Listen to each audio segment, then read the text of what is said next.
And our last story is from Zimbabwe, which has begun compensating white farmers whose land was forcibly seized 2 decades ago. But many of these farmers are rejecting the offer, calling it insufficient and unfair.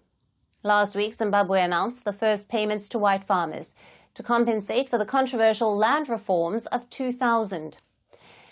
The government approved $3.1 million, just 1% of the total $311 million claimed. Under the agreement, farmers would get this initial amount in cash, with the remaining balance to be paid via treasury bonds over a 10-year period. While some farmers have accepted the terms, a group representing nearly half of the 4,000 commercial white farmers has rejected them. They call it a token amount, far short of the $3.5 billion agreed in a 2020 deal by the government and the farmers. The group wants to reopen negotiations, saying those accepting the payments are doing so out of desperation. In 2000, Zimbabwe's then President Robert Mugabe launched a radical land reform program. White-owned farms were seized and redistributed to black Zimbabweans to correct historical injustices. At the time of independence in 1980, the vast majority of fertile land was owned by just a few thousand black farmers. But the reforms were often violent and aggressive. Land was forcibly seized without compensation. Many white farmers were assaulted, harassed, or even killed.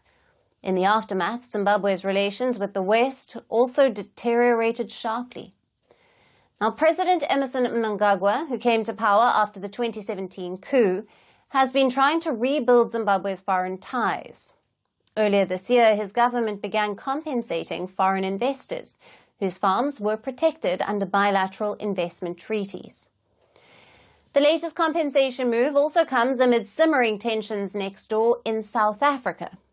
President Donald Trump has accused the country of targeting white farm owners, citing it as a reason to cut aid and expel diplomats.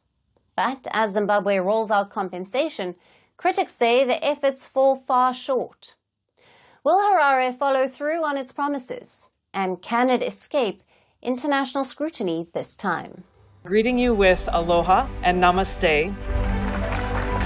I love India. Presence, occupation of a territory by another country pertains to India, what we saw in Kashmir. The Prime Minister Modi. How do you see Trump's America? Yes, the current administration behaves differently from the previous administration.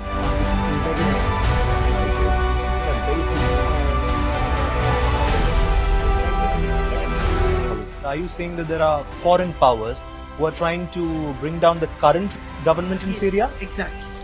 Iran, maybe Russia too. Prime Minister Modi committed to South-South, cooperation.